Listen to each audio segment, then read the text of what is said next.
Labas vakaras, naujas puslapis, nauja diena, naujas vakaras. Ir šios dienos mintis, kad tik stebėdami save, suprasdami save, mes galime pamatyti ir pastebėti kažką kitame žmoguje.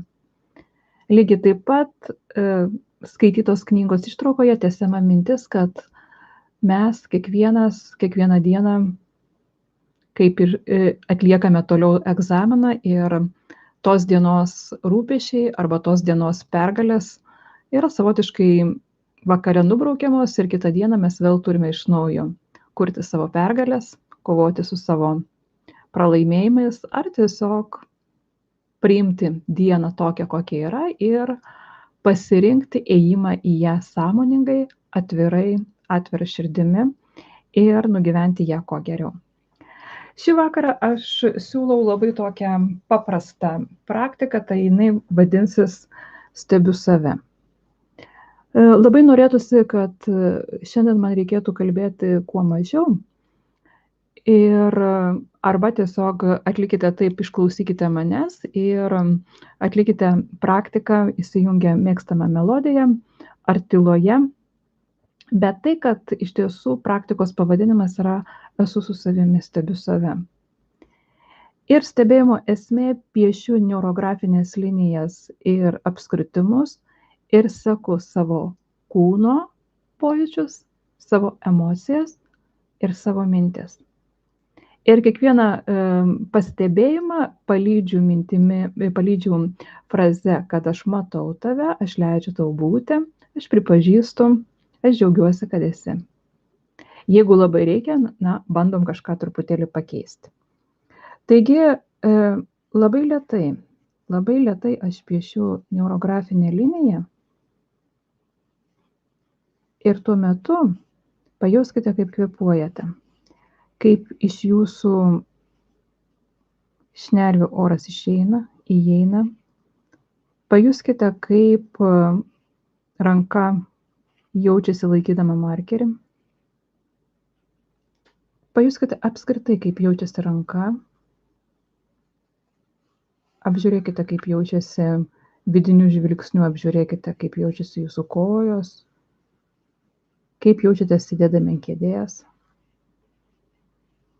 Savo vidiniu dėmesiu pereikit per visą kūno pojūčius. Atidžiai stebėkite ir tiesiog galite pasisveikinti, jeigu norite priimti žaidimą tokį. Sveikos mano kojytės, sveikos mano rankytės. Jeigu atrandate kokią nors net skausmingą vietą, netyčia apeinate, tai pasveikinkite tą skausmą. Pasakykite, kad aš jį matau.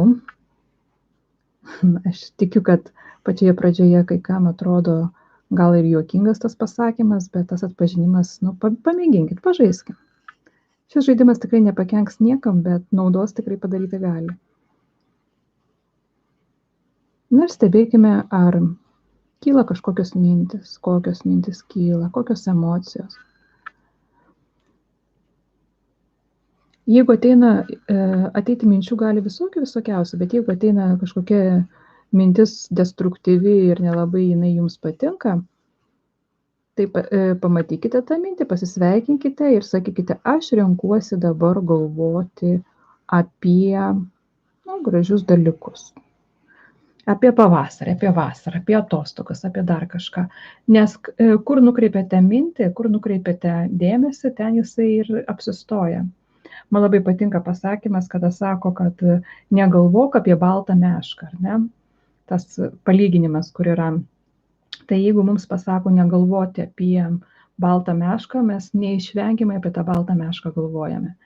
Bet jeigu ką daryti, kad negalvotum, galvok apie žalią mešką, tai tikrai negalvosi, ar ne apie baltą mešką, pereik prie žalios spalvos.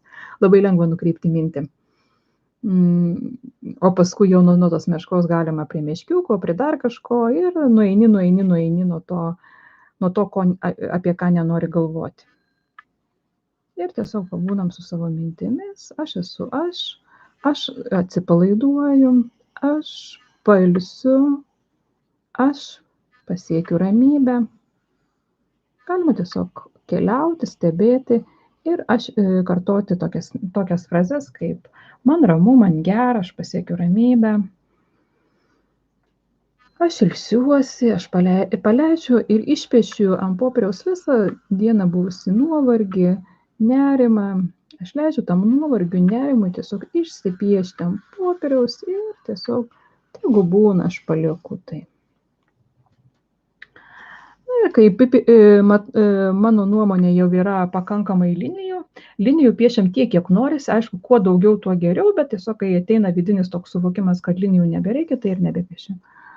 Ir tada ramiai apvalinam ir, aišku, šiandien labai paranku yra kartoti, kad aš džiaugiuosi, kad aš esu su savim, aš džiaugiuosi, kad aš apvalinu ir harmonizuoju savo vidinę būseną, aš apvalinu visus per dieną buvusius vargus, problemas, aš apvalinu ir harmonizuoju. Aš apvalinu ir harmonizuoju.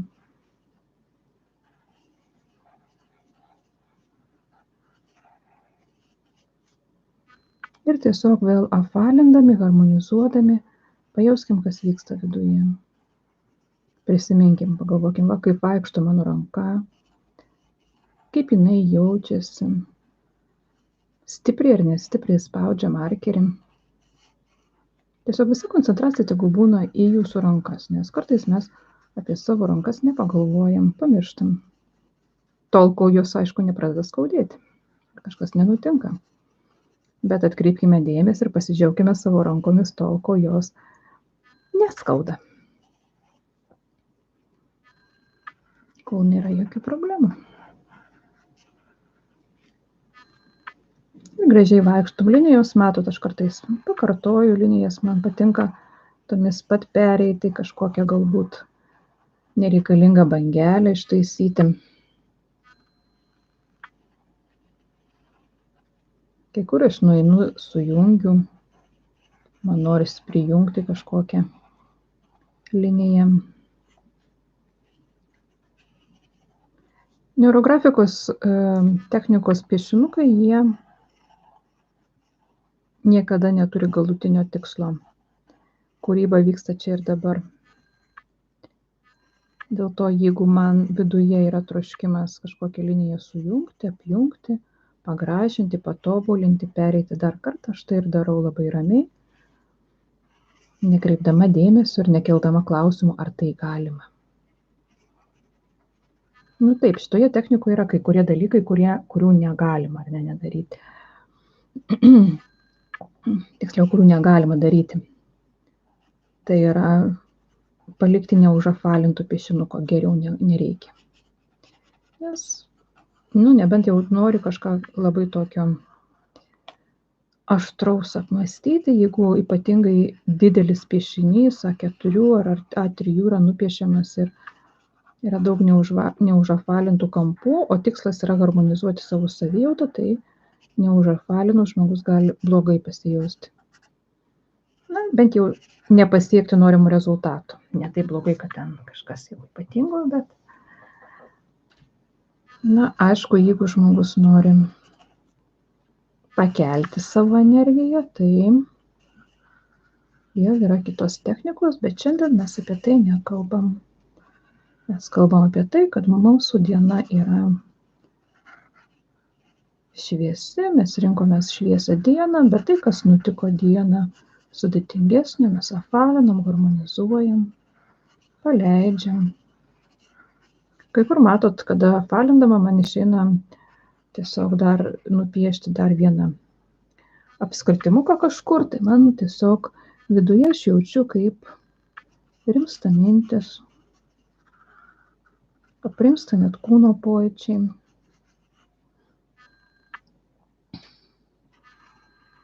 Galbūt 100% pajusti vidinę harmoniją yra sudėtinga, kadangi aš kalbu garsu. Man lengviau yra, kada aš irgi tyloje galiu apmąstyti, išgirsti savo papildomai atėjusias mintis. Dabar aš kada garsu kalbu, tai man jau tų vidinių minčių išgirsti ne visada pavyksta. Bet laikas nuo laiko, aišku, jos iššoksta. net ir kalbant, ant liežuvio tiesiog užšoksta reikalinga mintis ir tiesiog srautų pasipila. Kalbėjimas garsu nėra jau tokia visiška kliūtis. Nors truputėlį galbūt sumažina tą galimybę. Nors yra žmonių, kurie piešia, pavyzdžiui, savo diktofoną įsijungia, kad paskui savo patirtis galėtų palyginti. Ir piešia ir tai, kas ateina į galvą piešimo metu, kokios mintis. Taip pat ir šneka, kaip aš dabar šneku. Šneka apie savo pasaulį, apie išgyvenimus, ką jaučia rankose, kojose, kokios mintis, emocijos ateina, pasigalbos tomis emocijomis, kartais prisiminimas kažkoks atplaukia. Ir visą tai įsirašo į diktofoną. Na, o paskui ką darom? Išklauso. Kartais persikelia į popierių, apsirašo. Jeigu ateina įdomių minčių, aš visą laiką rekomenduoju užsirašyti. Šiaip verbalizavimas, po piešinuko apsirašymas į užrašus, ką jaučiau, ką išgyvenau, padidina tiesiog poveikį, efektyvumą paties piešimo. Jeigu mes rimtai imamės kažkokios piešimo technikos. Na, šiuo atveju galite apsirašyti, galite ne, nes mūsų kelionė yra tokia daugiau pramoginė, poilsinė. Ir jeigu kažkam nesinori nieko rašyti, tai tiesiog papramogaukit, papaišykit, pasispalvinkit ir pažaiskit spalvomis, linijomis ir bus viskas labai, labai smagu, labai gerai.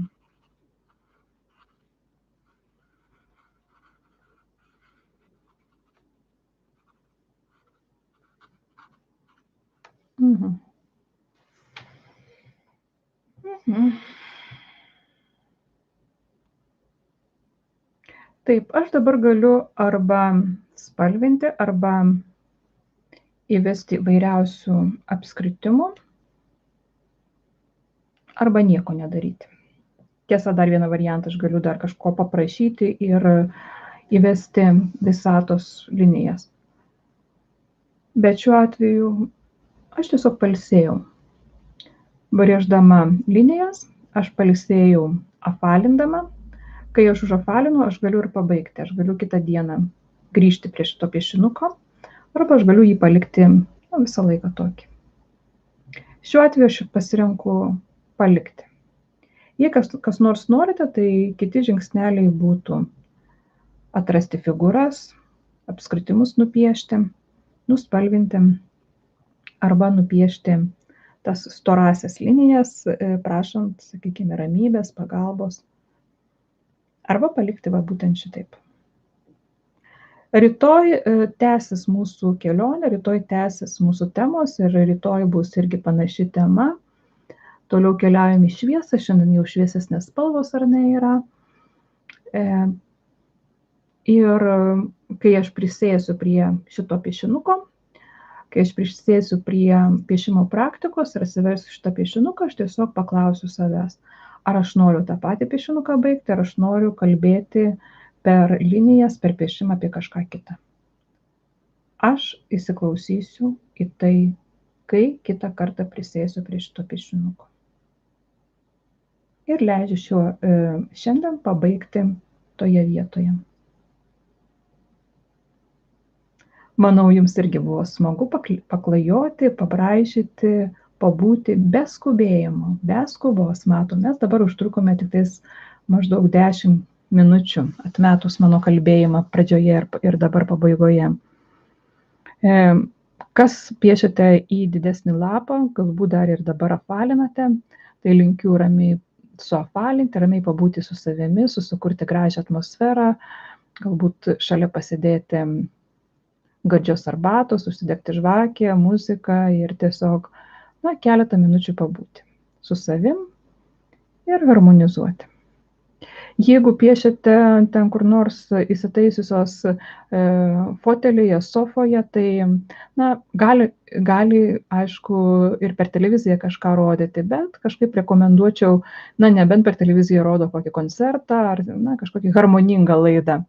Bet jeigu jūs bandysite įsiklausyti į save, žiūrėdami žinias, politinę kažkokią ar detektyvinę kraupią istoriją, tai vis dėlto tie visi vaizdai, jie atkeliaus, garsai atkeliaus ir be reikalo truputėlį išmuš jūs iš pusiausvyros. Tai geriau jau paišykite galbūt net ir virtuvėje, kol verda sriuba ar verda bulvės ir pasiėmusios va mažą užrašų knygutę, bet tiesiog tyloje, traškant ugneliai, burbuliuojant arbatai, šitie garsai jie nepainioja.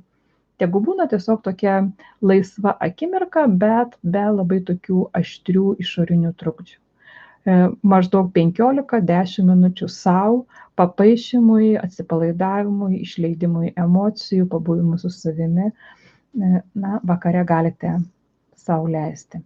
Ir šitą praktiką galite taikyti bet kada.